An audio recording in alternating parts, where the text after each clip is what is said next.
左威卫大将军武安康，多年镇守边陲，数次遇戎狄来犯，为我国土劳苦功高。圣喜2年，硕丹犯境，武将军又率军以1破百，大败硕丹于漠北，获金元之战大捷。今贺武将军回朝，赐青龙黄金简。 金明光铠，再赐康平王府银1000两，绢500匹。所率诸军每人绢5匹，钱10千。钦此。臣叩谢圣恩。武将军，今日议政若有良策，但说无妨。是。诸卿有事奏否？ 臣有本奏。说，龙门赛以贱民互相残杀为乐，为了那一纸贱籍文书，兄弟相残，骨肉分离，无数人因此丧命。臣恳请陛下下旨查封龙门场，革此弊制。真是危言耸听！龙门场让不少贱民得以脱离贱籍，逾越龙门，这明明就是福泽恩重的大善事，却遭你如此诽谤。 臣记得袁绍卿正是因为龙门赛才成了良民。怎么，你自己吃了蟠桃就要把树砍了，不让别人吃了？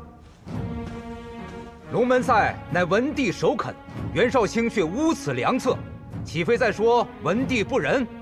袁绍卿此言，其心可诛。此言不妥。龙门赛本意的确是给贱民翻身的机会，但仅让贱民以相扑之术比试，不得伤筋动骨。 后来某些人暗将龙门场变成草菅人命的赌博之地，袁绍卿所奏是实情，你们却屡屡攀扯文帝，此心难道不可诛吗？比试哪有毫发无损的道理？别有用心之人一番夸大其词，便欲毁此良策，岂不可笑？梅阁老，你怎么看？ 这一朝有一朝的天子，也有一朝之治。此制既未入典律，改与不改的，全凭陛下做主。卢青和张青以往议事总是分歧甚大，今日倒难得一致。鱼跃龙门，朕觉得你们说的很好。还有谁认同的？臣附议。来人，抬上来。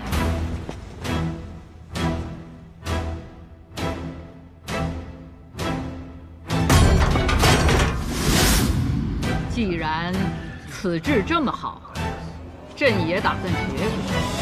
你们二位就当着群臣的面，在这笼子里面给我打上一架。谁赢了，朕就把右相之位给他，可好？陛下息怒。什么延庆方不祥？这么多人请朕莫去，你们到底怕什么？崔青，昨日龙门赛可好看？当年有人就欺上瞒下，现在还有人敢借文帝诡辩。上苍有好生之德，如此血腥场面，好些王公贵胄却趋之若鹜。这面具底下，到底是人是鬼？陛下息怒！朕即位以来，勒令轻徭薄赋，还礼于民，可还是有些地方有流民逃户。戎狄虎视眈眈，朕调征军饷，却查出国库亏空，桩桩件件哪件不是国事？有些人仗着自己祖上阴德，尸位素餐，不想着如何安民立国，却为维护龙门场这种以人命为乐之所而锱铢必较。崔毅，臣在。你身为刑部侍郎，季青还未进京就查出你让门客占人田地，干徇私枉法之事，你可对得起你这身上的官服？臣跪对臣，万死难赎。国陛下，不要因臣的罪过伤了龙体。陛下，陛下！传圣谕，自今日起，严禁任何人以逼迫、利诱等手段让贱民相搏，若有违者，杖80，流3000里。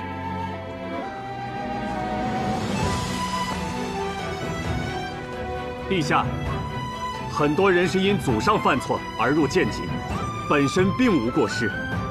臣恳请陛下，让2代以上的贱民能以文相拼，以笔相视，择优者除去贱籍。万万不可！文士科举乃是给良民为国效力的机会，岂可套用在贱民身上？若此剑术无分，届时必会宗制崩坏，动摇国本。李老说的有道理，袁绍卿爱民之心是好，但是如此改制，恐怕过犹不及。梅阁老、李老言之有理，此事不必在意了。元清，起身吧。是。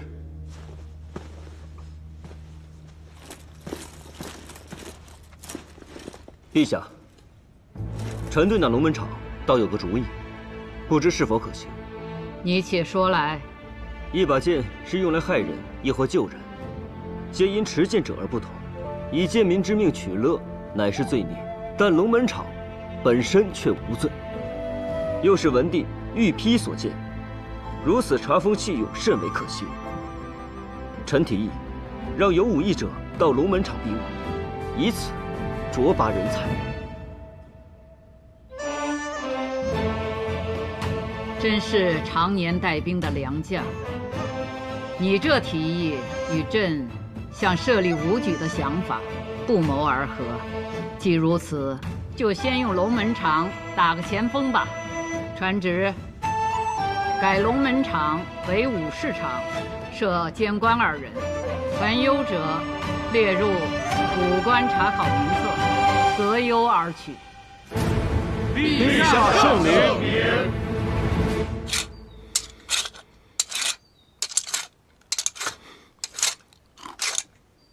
圣上去了龙门场，你帮了袁绍成大忙，他可得好好谢谢你。怎么了？受伤了？我看看。没有，磨得太用力，扭着手腕了。那你这大惊小怪的，要把人吓死啊！就扭了一下手腕，叫这么大声，你也太怕疼了吧你！现在想想，也不知道某人在牢里是怎么过来的。换了我呀，早就什么都找了。听到了吗？可别让彩莲挑大梁，他一上刑啊，就全都招了。说什么呢你？那彩莲啊，最近是不是有什么心事啊？哎呀，有什么事就跟我们说。没有。你不说我就猜了啊，和我们有关？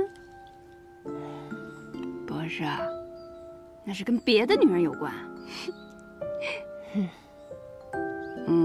那是跟男人有关。男人？哪个臭男人敢欺负你啊？不是欺负，我直接告诉你们吧。袁绍成的那个下属，叫顾文宇那个，喜欢我。这是好事儿啊。那你喜欢他吗？喜不喜欢都是次要的，现在还没让那些恶人付出代价，哪有什么心思想感情？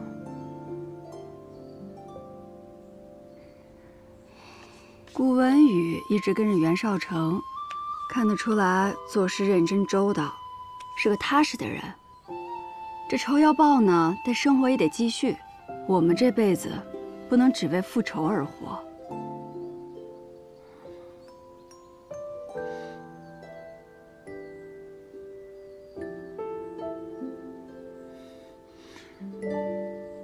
可我若是跟他在一起了，难道能不向他坦白我的过去？他知道了我的遭遇后，心里会没有疙瘩。他心里有了疙瘩，最后受伤的不还是我吗？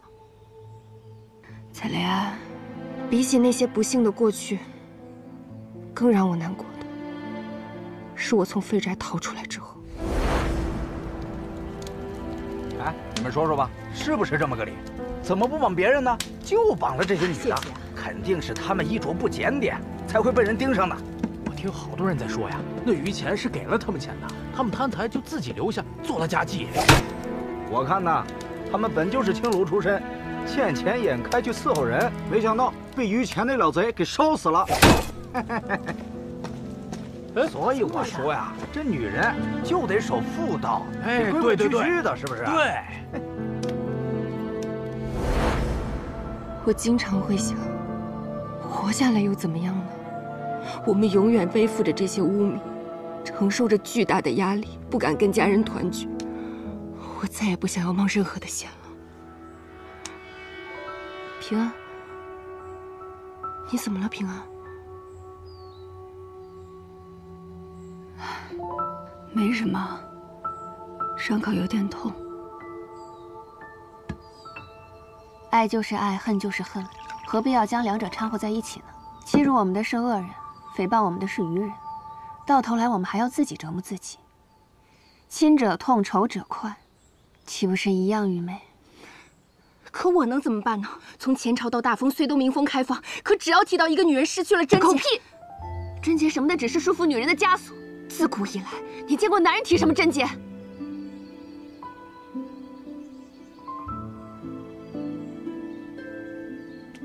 你可有给顾文宇答复？去见他一面吧。要说些什么，是接受还是拒绝，选择都在你。但至少，你不能逃避，要敢于直面自己的内心。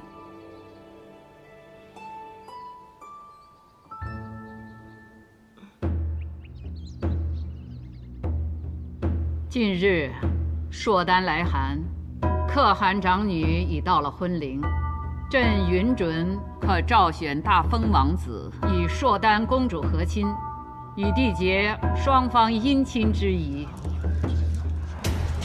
陛下，自古以来，只有公主和亲，还从未有以王子和亲的先例。若我朝以堂堂男儿和亲，必会留为笑柄，望陛下三思啊！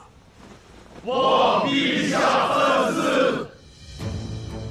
哼，笑柄。昔年文成公主远赴外邦，以一己之身保两地和平多年，此等功绩，你们谁能相比？从无先例。朕登基来，早就听倦了。朕能坐上此位，便是先例；朝场女官，便是先例；让王子和亲，亦可是先例。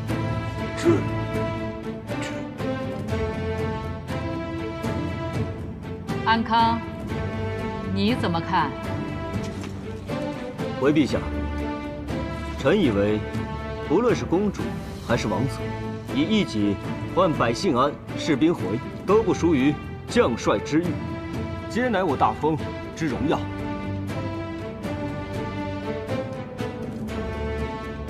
是臣浅陋，武将军所言甚是，和亲王子当属我大封表率。再有几日，硕丹使臣就要进圣都了。硕丹既有示好之意，要惜盒子，也要扬我大封之威。陛下之命。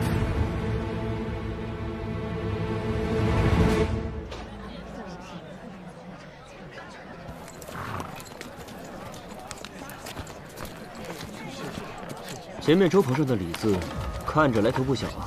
是不小，那可是琅琊郡王李宗室，李大善人开的粥棚，他一向乐善好施。去年扬州水患，也是他捐的钱最多。不过依我看啊，他做这些无非是为了替李氏收买人心。无论他是何用意，只要能做利民之举，便是好事。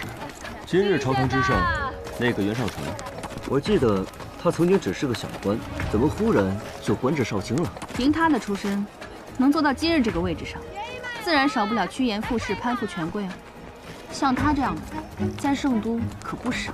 如此看来，这最黑暗的地方，并非是战场，反而是这繁华之地啊。兄长好不容易能回京享享福，怎么心情如此沉重？我此番回来，不是为了享福，而是来讨债的。嗯，讨谁的债？5年前的汴州仓司使，现如今的户部度支司主事徐清。他呀，那我就知道你要讨的是什么债了。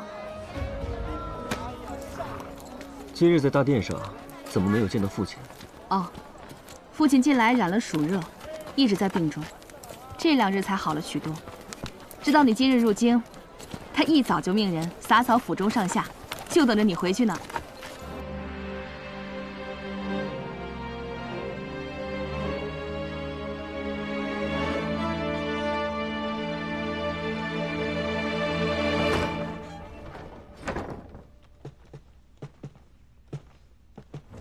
父亲，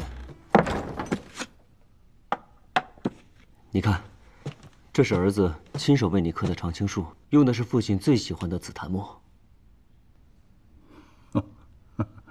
这不是子承父业了吗？你看你瘦了多好，人也显得高。也许不是你高了，是为父老了。父亲正值壮年，春秋鼎盛，跟着老子一点都不沾边儿。木雕需要耐性，就是要克服掉这从小爱动的毛病，还不错，这手艺大有长进。我打小就看着父亲刻木雕，耳濡目染之下，也学习到了一些皮毛。贤儿，你兄长送你什么好东西了？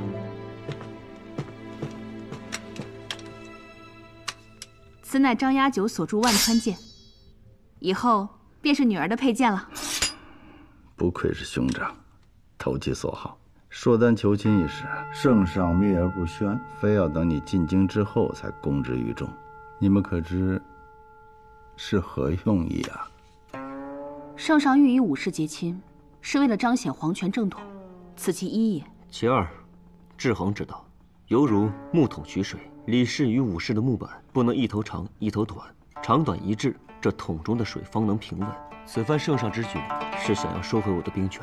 既然你悟到了，那就交换兵权，回圣都好好谋份差事。父亲，儿子带兵习惯了，不适合圣都，也干不好这儿的差事啊。你知道为父为何好木吗？树死木生，人生60亿轮回，周而复始，犹如木之年轮。缘乃天道，亦是人道。你呀，圆融这儿子还是没有参透。这阵子你就在圣都好好转转，也许能改变看法。贤儿，为父备了冰糖糕，你今日上山，给你母亲送去。女儿还有事，冰糖糕我差下人去送。父亲大病初愈，我跟兄长就不多打扰了。行。哎，一个是圣上跟前的红人，一个是威风八面的将军，这翅膀一硬啊，都不听话了。走吧。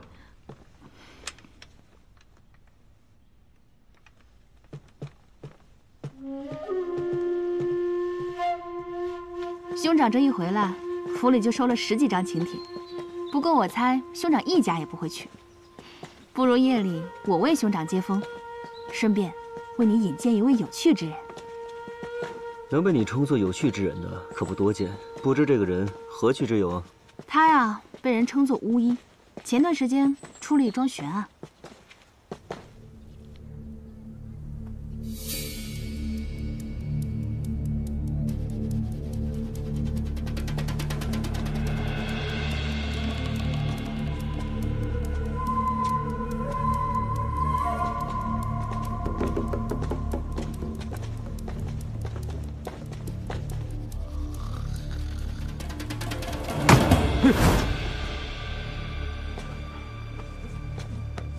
你们是？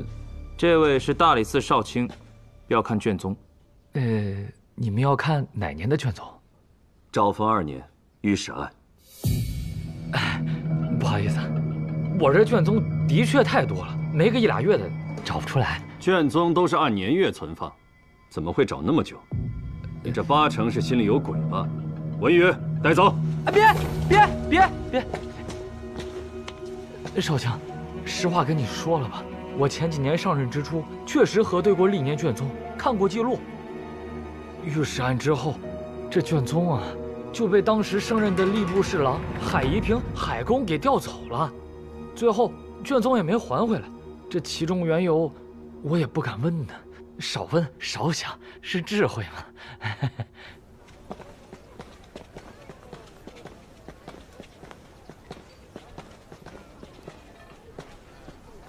你怎么来了？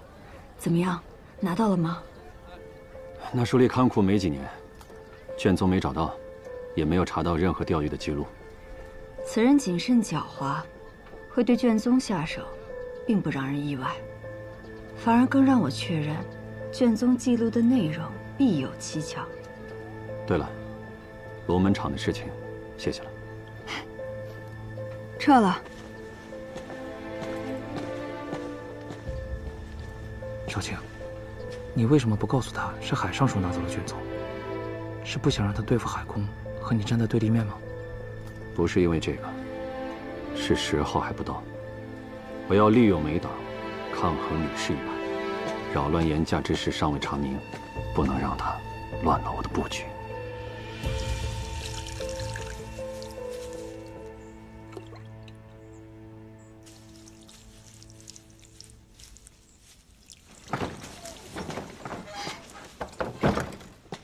霓裳打探到了吗？他呀，灌了吏部书令史那老头不少酒，才问出当年看管案牍库的书吏因渎职被罢免了。谁下的令？海宜平。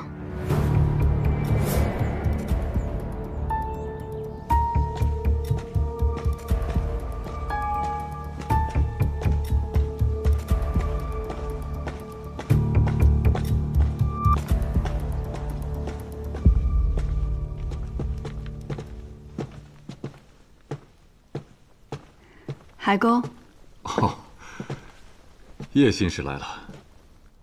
叶信使的身体可好些了？老海公惦记，已经恢复的差不多了。在屋里闷久了，出来走走，也想看看海燕的情况。没想到你刚任使职，就有人在背后陷害你。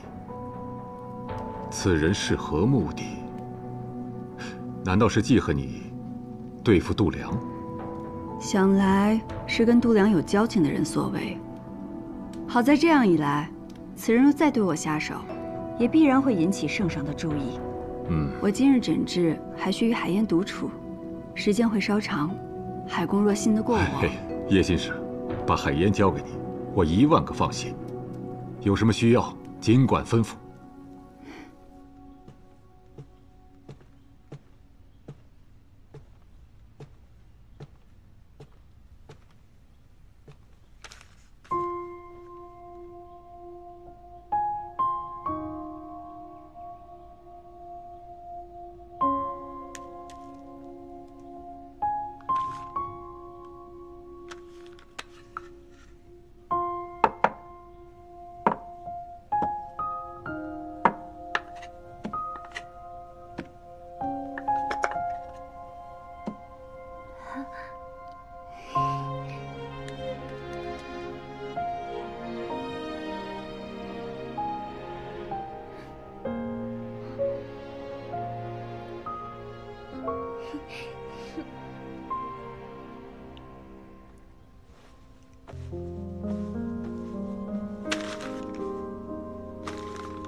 还记得这个图案吗？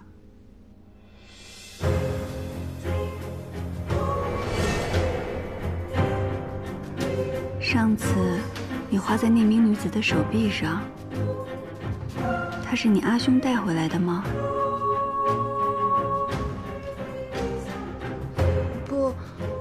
不是阿兄。那，你认识那名女子吗？知道她叫什么吗？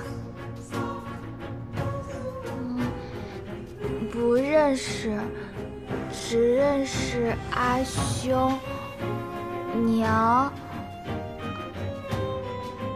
还有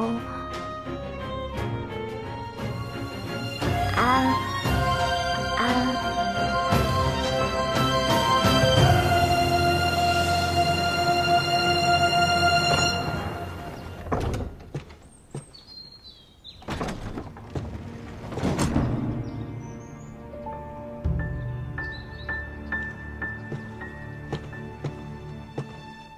小贪吃鬼呀，快来，快再吃点啊！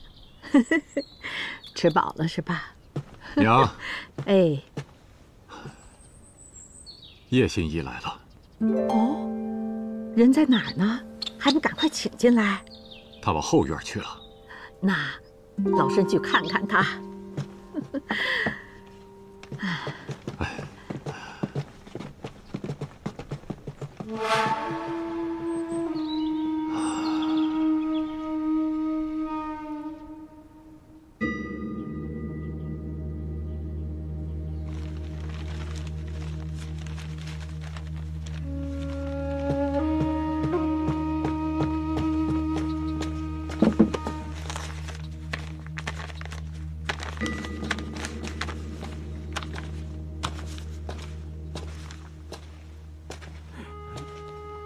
你是郎主的客人吧？老伯，这里是藏书阁吗？是啊，趁着天气好，拿出来晒晒，防虫蛀嘛。这藏书阁看起来比前院的房屋要新啊。你当真眼尖呐！这里原本不是藏书阁，而是一间客房，可多年前却被一场大火给烧没了，这是重新修建的。大火？这里怎么会起火啊？不好说呀。没什么不好说的。老夫人，这么多年过去了，我儿还珍藏着于前赠给他的这些书册，别人都避讳谈及旧事，但老身没什么可避讳的。客房着火是与10几年前的御史案有关。这个案子，平安也曾听闻过，只是没想到海公竟然与于前相识。当年我儿于乾、孙熙正是同窗好友，亦同科及第。没想到10几年前，于乾因御史案被满门抄斩。我儿不信于乾会做出伤天害理之事，自他离世后，就郁郁寡欢。后来有个人找上门来，自称是罹难女子的家眷。这个人叫什么？记不清了。他声称此案有冤情，找我儿帮忙，要看御史案卷宗。我儿以为有机会能为死去的好友洗脱冤屈，急忙调了御史案卷宗出来，就在这间客房给他看。岂料啊！那日海公邀我和几位友人上门，想一同探讨这御史案的疑点。海公告诉我们说，有位受害女子的家眷找上了门，正在看卷宗。海公正想为我们引荐那人，可谁知那人竟然意外打翻了烛火，焚毁了卷宗，就连海公那间客房啊，也随之付之一炬了。想不到御史案的卷宗早已化成灰烬了。海公差点因此无法交差呀，无奈我们只好一起找到了海公的恩师，就是如今的梅相说情，才帮他在案牍库那边解决了此事。真是没想到，于乾当年还有你们几位仗义同僚。不过你说的我有些好奇了，与你一同上门的都有哪几位旧友？我也真是敬佩你们，在那个时候还愿意相信于乾的清白。他们是……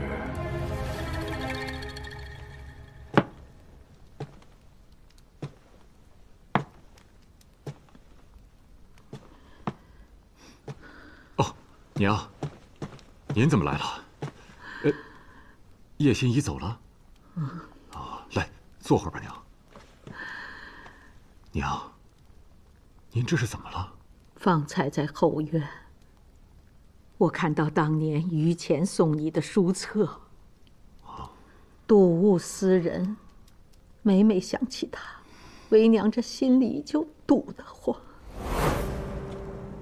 当年你将升迁侍郎，于乾蒙冤狱中，写信托人带给你。当时你不在府中，我就先收下了那封信，我就知道他是被冤枉的。于乾已将他全家的性命和清白都寄托于你了，你务必想办法救他呀！娘，您放心吧，于乾与儿是挚友，我一定想尽办法相救。可怜呐，他是那么的刚正不阿，是个清正廉洁的好官呐，终究还是含恨而终。娘，往事已过，您也莫要再因此伤怀了，身体重要。儿送您回去歇着吧。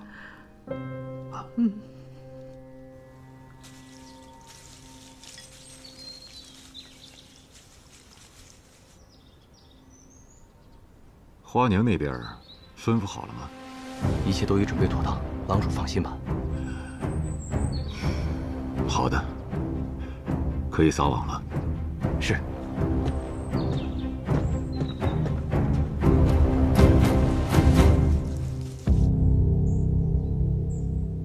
除了孙熙正以外，其他目睹卷宗被烧的人，他们所说也都一致。海夷平确实是于乾多年的挚友，甚至在御史案之后，还为于乾说过好话。我看，那个纵火的人根本不是什么受害者家眷，找了这么多年，最后连卷宗的线索也要断了。典熙，我知道，你一直想为愚公洗清冤屈，我们已经努力这么久了，现在更要沉得住气。我不是不明白，我只是为愚公惋惜。他本已官至侍郎，可就因为为民请命得罪了高官，才从侍郎又被贬至了8品。如此刚正不阿之人，最后还是栽在了小人手上。若当官的都想于钱，这世间得少多少冤案啊！要让愚公这样的人能安心做事，就得需要我这种不择手段之人，先为他扫清障碍。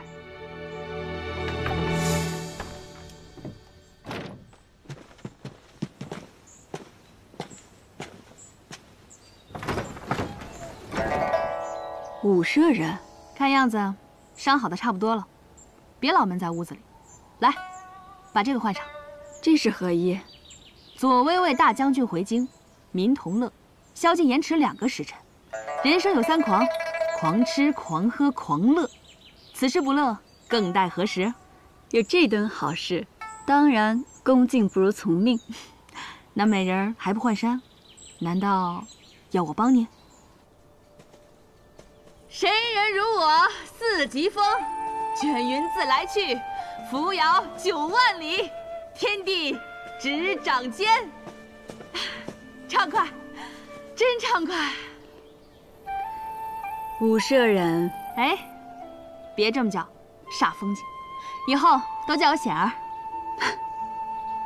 显儿，你现在的样子跟我想象的判若两人。说来也怪，你这医心之术无论在哪儿都应传作奇闻，怎么除了圣都，其他地方都没有听说过？我常去一些闭塞之地游医，没有听说过也不奇怪。是吗？我倒觉得越是闭塞之地，越容易将奇才视为异类。我还是第一次听说有人这样评价我。我从你身上闻到了秘密的味道，愿意告诉我吗？现在还不是时候，也许有一天我会告诉你的。好，到时我一定带最好的酒来听。不过人啊，仍需向前看，不要回头啊。你听着风，多自由。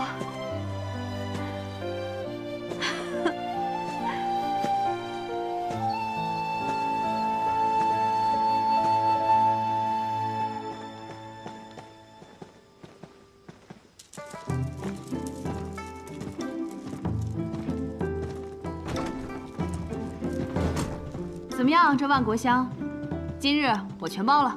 不愧是武舍人，出手就是阔气。这是还有客人？他一会儿就到。花娘，来了来了，快点啊！哎呀，让武舍人久等了。这啊，是我们万国香最善琵琶的歌姬，名唤霓裳。美人如玉，真叫人挪不开眼啊！两位贵客，今日想听首什么曲儿啊？平安，你是客人，你来选吧。客随主便。我看两位贵客气宇不凡，那今日就来一曲《木兰辞》吧。好，这首我喜欢。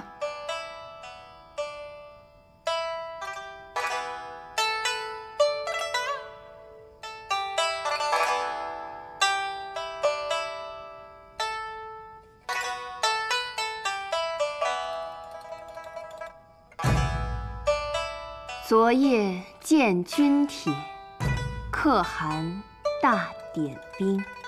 军书12卷，卷卷有爷名。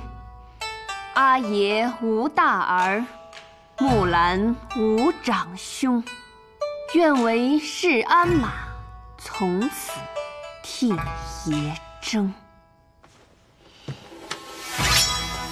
东市买骏马，西市买鞍鞯，南市买辔头，北市买长鞭。但辞爷娘去，暮宿黄河边。不闻爷娘唤女声，但闻黄河流水云间间。好，平安。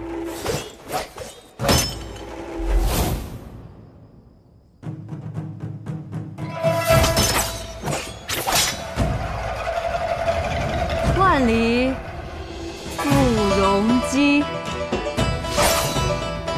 关山杜若飞，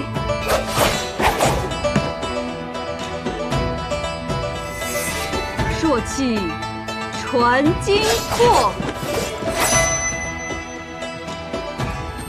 寒光照铁衣。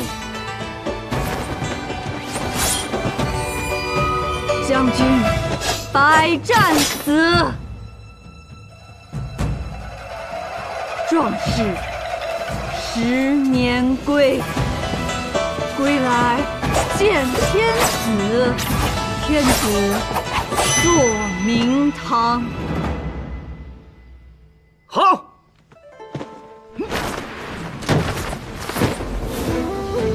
好。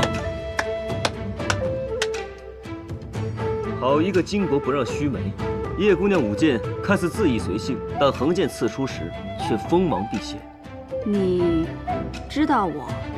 老李2进2出的一心之才，我戍边归来，显而就与我讲了不少你的故事。原来是武大将军，平安幸会。你让我查的，去年从圣都调去扬州修河堤的工匠，我已经盘问过。河堤坍塌背后的确有蹊跷，跟那个大善人李宗旭有关。河堤坍塌导致盐田被淹，盐价节节攀升，最终获利的只有他李宗旭。少卿，你这阵子就没歇过，盐价日涨之时还得慢慢查。今夜武将军回京，宵禁盐时，不如好好放松一下。我看某人是急着去夜会佳人吧。对了，武将军回朝，谁给他接风洗尘啊？好些贵人都递了名帖给他，可将军都没去。但我听说有人看见他进了万国乡。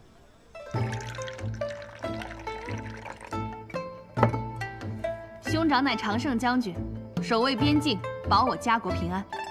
难得回京，今夜这酒可得喝个痛快。不如叶姑娘一起吧。来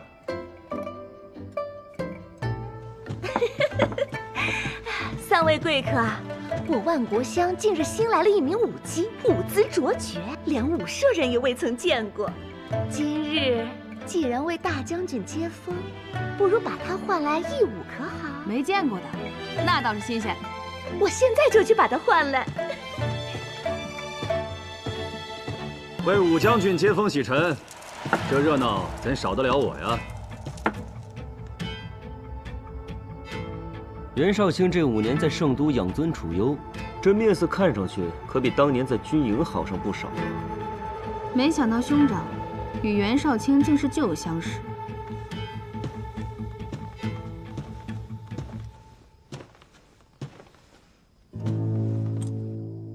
这万国乡的佳酿，可是你在边塞根本尝不到的。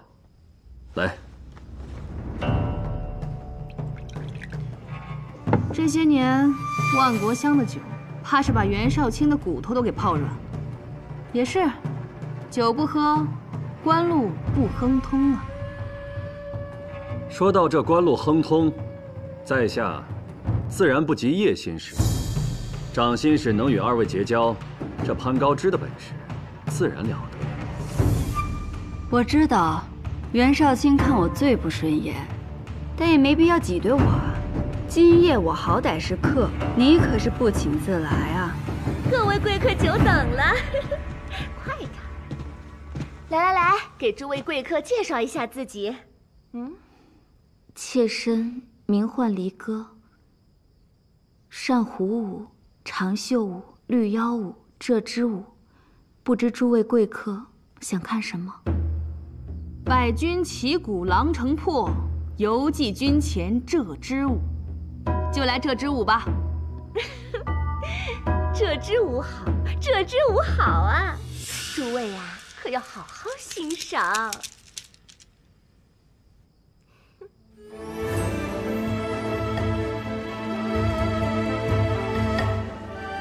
武将军难得回朝，少城为你接风洗尘。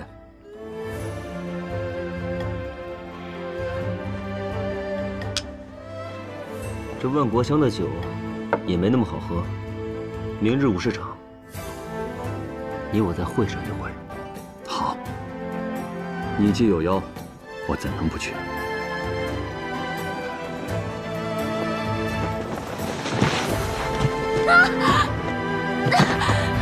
哎呦，这怎么回事啊？我看看，我看看。哎，不中用的东西，万国香的脸都被你丢尽了，还不赶紧起来！起来呀！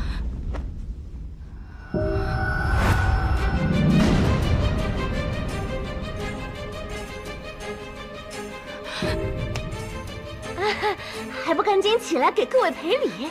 快点儿！还不快给各位贵客赔不是？是我不好，我向诸位赔罪。你先送他回去吧。我的错，我的错。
一直奔波气馁，憧憬仓促前。